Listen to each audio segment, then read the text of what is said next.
Serious? I didn't know we were at a golfing event. Come on now, this is super cool. We're talking about the brand new 2023 Z06. I got Josh here, I got Mike right behind me. Let's give these guys a big round of applause. They had everything to do with making this car super sweet. Josh, I got to get started with you. I mean, this is so cool that you brought half of a car. Yes, this rolling chassis for us engineers is the ultimate display. This is, a lot of people spend a lot of time on this. I want to also introduce Ed Moss, standing back there next to Mike. He sort of spearheads this whole operation. It's his chance to get to show off his super high efficiency body structure. But to show all the integration and the work that happens underneath the skin, it's a great display property. We can spend some time walking around it and answer questions. Well, the first thing that we got to talk about the horsepower on this thing. Right from the factory, 670 horsepower. I mean, come on, you have to talk about that. Yeah, a red line of 8,600 RPM. So when we set out to do the Z06, and it was planned from the beginning, so an afterthought, we knew we were going to do a Z06 when we did the 8th generation of Corvette.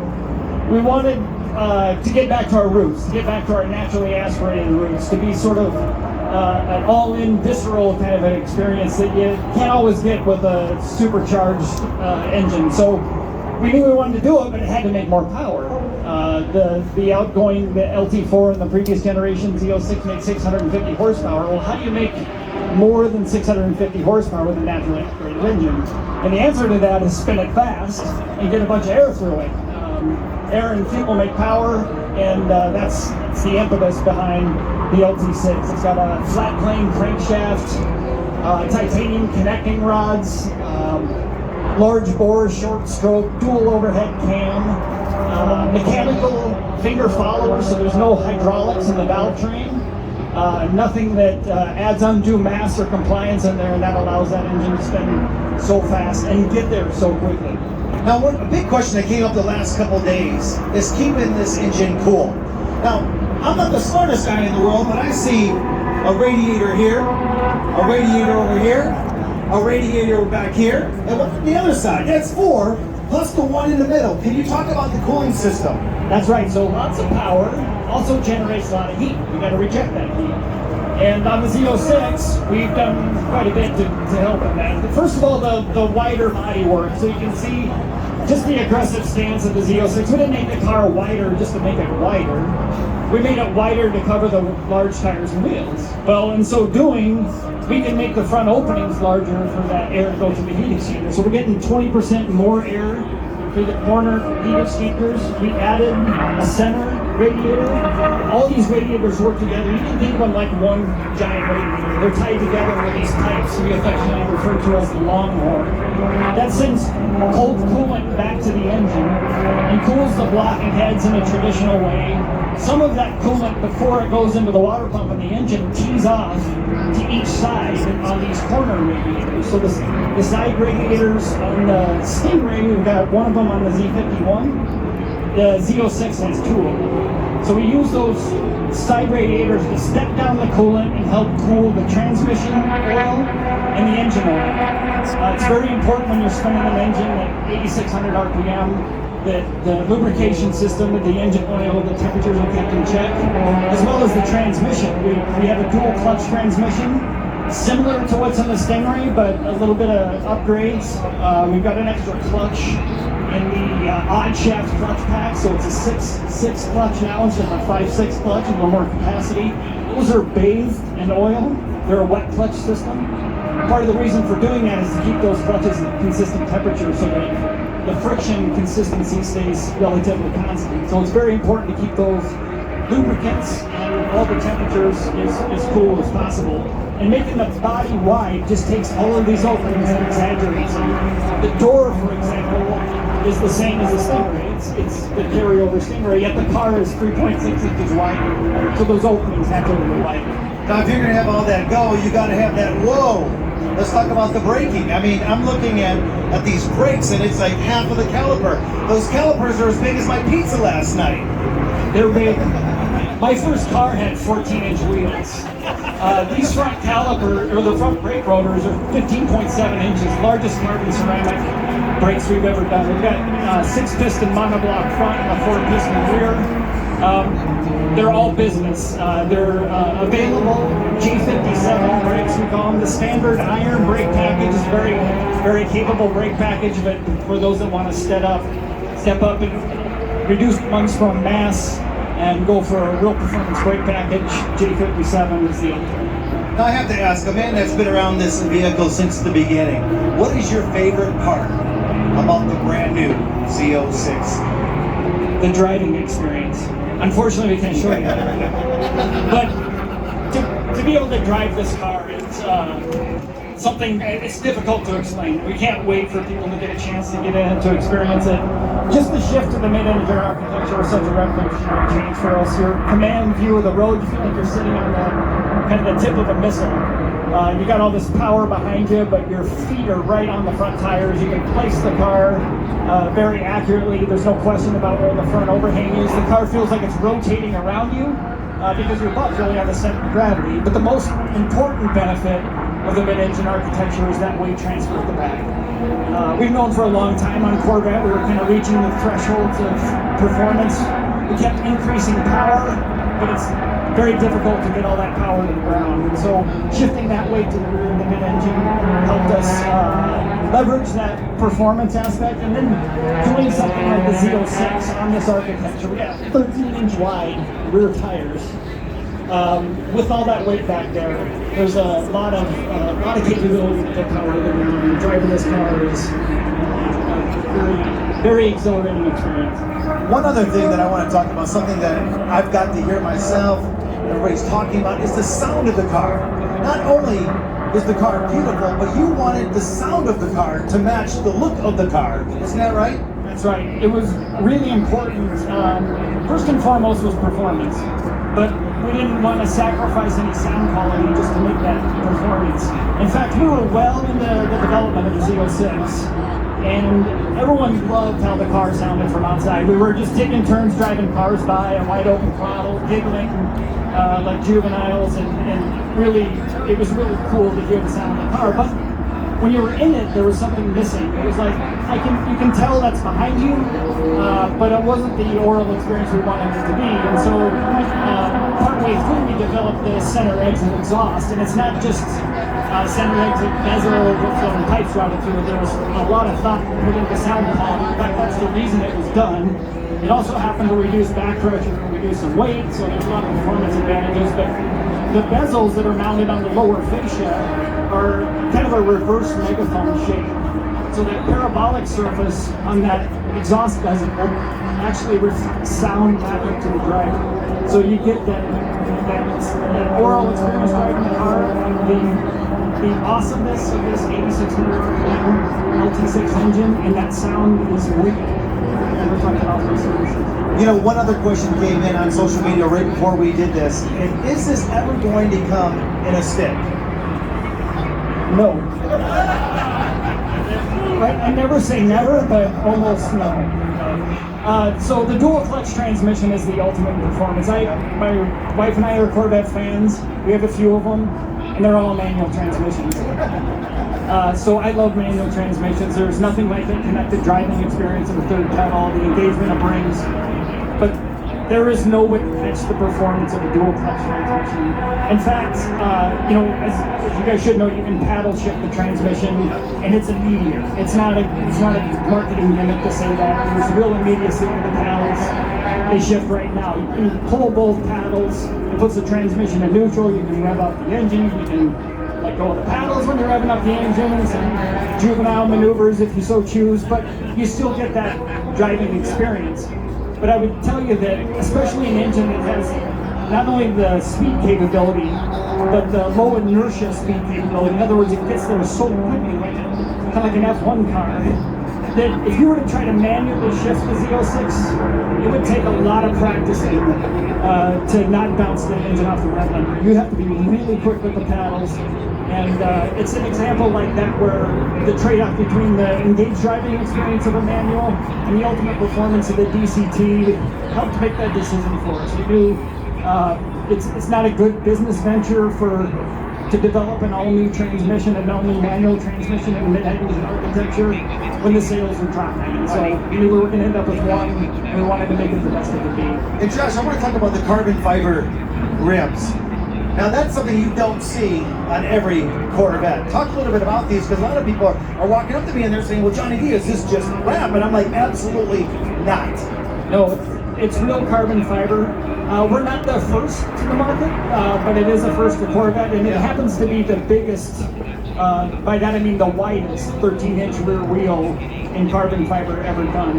The wheels themselves save about 41 pounds, which those of us that are gearheads understand that has a significant benefit in the wheel end because it's unsprung mass. You always want to save unsprung mass. It's also rotational inertia. Anytime you can save that, you're going to realize performance. So they don't just look cool, they actually give measurable performance. In fact, you don't have to drive a carbon wheel car versus a forged aluminum wheel, which is a very great standard wheel package.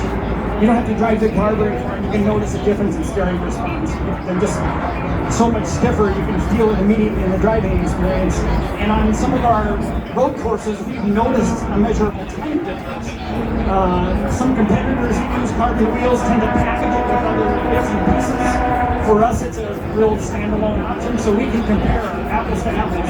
What are the carbon fiber wheels giving us? And they're giving us measurable lifetime performance.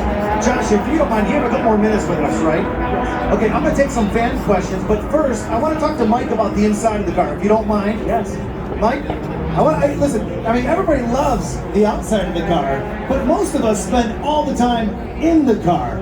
So talk a little bit about what is going on inside this beautiful car.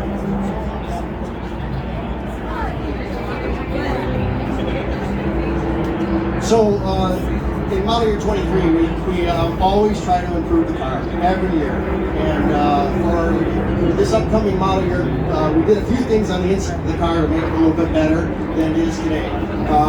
As everybody knows that's got a car right now, we offer a one carbon fiber package called FA5, like a string. We decided to go a little bit more with it, so this car here and this one kind of emulate. We add a bunch of carbon here on the door, up into the speaker wings. We add the entire floor console trim plate has been added on this particular car. You can see a couple other things that we went in here.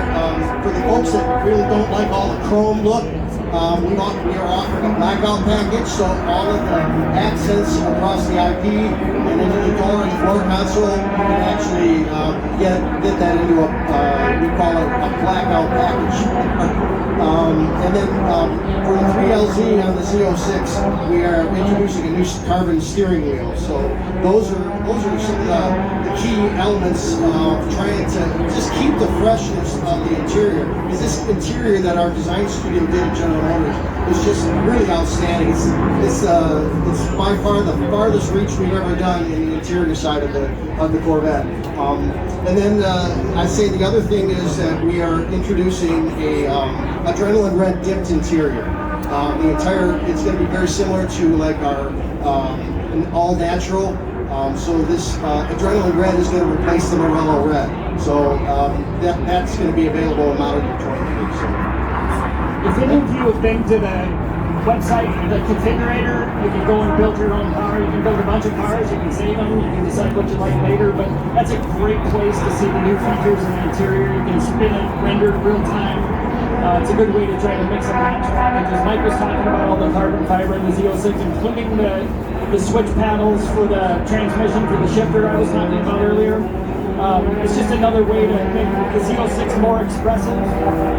These are pre-production models, obviously we're having production up, but we have some stitch packages as well that will enhance and set the Z06 apart. We're going to take a couple of fan questions. What's your name? Anthony. Anthony, what's your question? Nurburgring Lap Time. Nurburgring Lap Time. So we've been at the Nurburgring. That's no secret. There's been some video of us at the Nurburgring. We do not yet have a lap time, and it's because we're not done there. But I will say our mission at the Nurburgring is not to set a lap time. Don't get me wrong, we would like to see that. But that's not the reason to go. The reason to go is that track is the ultimate test for a sports car. It's got corners and terrain and undulations that are like no other. And in fact, not just Corvette, but performance cars inside of GM spend time at Nurburgring. And that's certainly been no exception for us. But we're not done there, and we'll see what happens with the Nurburgring team. Right down over here, what's your name? Ahmed. And what's your question? My question, carbon fiber everywhere.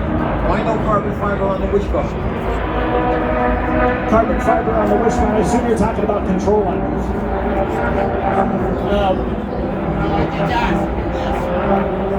Talking about this side piece? Oh, okay. Look for that. Maybe you'll see. There's a lot of opportunities to decorate the Z06 for sure. To us engineers, especially Ed and I, working on way back on C5, they first introduced the carbon fiber hood. It was really a structural material. That's its point in life. It's super lightweight, stronger than steel. It's become so expensive, it's become decorative. That's okay, that's what we're using it for. But to be able to use it in a structural way, like a road wheel, is a very cool application for carbon fiber. This next question is for Mike. Mike, what is your name? David. David, and what's your question? Mike, so when they gave 3.5 inches extra, did you get 3.5 inches extra in interior? No, actually, like Josh was saying, the doors themselves, the skin of the door is the same as the Stingray, so we've kept the door trim and the width inside the car the same as the Stingray. But obviously, like I was outlining earlier, the fact that we've changed material selections, adding more carbon fiber in the car, lightweighting it, like Josh was talking about earlier, that's exactly what we went after. Great question right over here. Josh, you want to add to that, or? Okay. What's your name? Paris. Paris, and what's your question? My question is, how many design engineers worked on this project, and do you need one more? Yes, we are looking. It went literally thousands. It ebbs and flows. The development process of a vehicle changes as it progresses throughout its development cycle. So it's not like one day we say, okay, we're all going to do a new Corvette and everyone get to work. It doesn't really work that way. It sort of starts slow and ramps up and then tapers back off. But there are literally thousands of engineers at a peak between General Motors, our cooperative suppliers, manufacturing. It's a very large footprint of supply, design, and manufacture that brings thousands of very talented people to do it, and now we're doing an awesome car like this. Right down in front, what's your name? John. Johnny, what's your question? Can you elaborate on the oiling system? It looks like the heat exchanger for the oil is actually in the pan and the scavenge pumps. Yeah, so the loop system, the heat exchanger is obviously liquid to liquid, so oil and cooled, I call water mixture. It's the scavenge pump is a 6-bay scavenge pump, so 4 crank bays. We've got another bay for the front cover, and another bay that we share with each cylinder base. So 6 scavenge pumps and 1 supply pump. It's a true dry sump system. Dry sump is kind of a misused term, if you ask me. If you look like what we know on race car dry sumps versus a production car dry sump, I would consider most production cars kind of a moist sump. But when this engine's singing, there's virtually no oil in the sump. It's all, or no oil in the crankcase. It's all in the wheel port. Drawing a vacuum, actually. Significant vacuum, yes. We have Mario down here. Mario, what's your question? Okay, I got 2 questions. They're easy. Number 1 is there any difference in the Stingray frame in this? Great question, Fred. Actually, they're identical. We always design one structure. We had the Z06 in mind, which needs to handle the higher loads. And we started with that in mind when we designed the frame, but it is the same basic frame. Improvement convertible for base car and Z06. Yes. All right.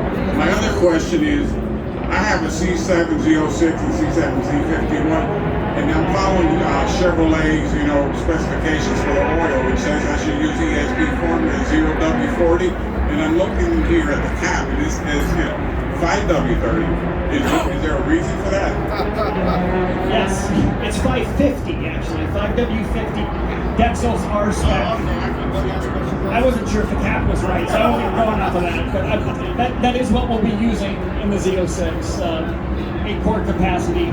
The reason oil is super important, obviously, and it gets even more important at high loads and high engine speeds. We need film build to be just right on rod and main bearings, critical bearings. And so we've engineered with Mobile One a new oil specific to operate in the Z06 and the LT6. Actually, trivia question on your frame, the bumper beam. The bumper beam is slightly different. You support a different radiator, and then you got the support system for the main. Other than that, all the rest is the same, but just a few things that accommodate the same section. And Josh, we'll end it with this question right here. What's your name? Dakota. Dakota, what's your question? So with mechanical feelers in the valve train, is there any incandescent lashes? There is not. I'm glad you asked this question. So I'm going to start by talking about how the LT6 is built. It's hand-built by one single operator and inside the Bowling Green. So there are multiple people building engines, but every person who builds an engine, everyone is a skilled technician. They build it from start to finish. One of the few areas that's automated in that engine build process is what's called Lash cap selection. So we assemble the entire head, we spin over the camshafts, which by the way, even the cams are lightweight. They're a hollow tube camshaft with solid steel lobes. Actually fire a ball through the tube to swell it up to lock the lobes in place. So we're thinking about mass everywhere in the engine. When that head is assembled, spin the cams over and we can measure the lash. Those measurements are then collected by a robot. The head is disassembled. The robot selects from something like 25 different lash caps, and it will put those everywhere they're supposed to be based on those measurements on the head. The head's then reassembled, checked again. If it passes that inspection, it gets bolted to the block. And as anyone that's built an engine knows, when you bolt the head to a block, things change, things move around. We check it one last time to make sure it passes that inspection. So it's zero net lash, never needs to be adjusted, no hydraulics, the ultimate lightweight valve train. The engine, after it's all finished, goes through a hot test, a dyno test. So everybody that buys a Z06 is getting a car with an engine that's been dyno tested. So we're going to make sure everything is in tip-top shape. We're looking at all kinds of different channels of instrumentation that you wouldn't normally see in a car to make sure the engine is running exactly as we want it. Do you consider the reliability of this engine based on the race car? The question was, are we concerned about the reliability of this engine based on the race car? And the answer is, hell no. So the race car helps prove our endurance on the street. Yeah, we're spinning this engine much faster than the race car spins. But we've done thousands and thousands of hours of dyno testing, equal number of hours of full vehicle durability testing, including track durability testing, where we have some of our best drivers who are very capable drivers exercise the car as fast as it'll go for hours and hours to make sure that everything is just right and this will last. Josh, they're telling me to wrap things up with you, but Mike and Ed are going to stick around and answer more questions because I know you got to do some stuff. Let's give Josh a big round of applause. But before I let Josh go, I want to bring up Mike real quick. And Mike, I want you to end what we were just talking about back here, and that is, you know, people often talk about the input on these cars, good and bad. You guys like to hear all this input.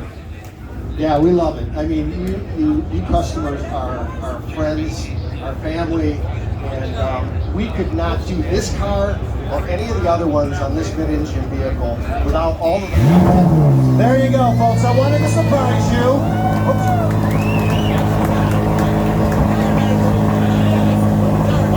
Ladies and gentlemen, the brand new 2023 Z06. Come on now. This engine, doesn't it sound slow?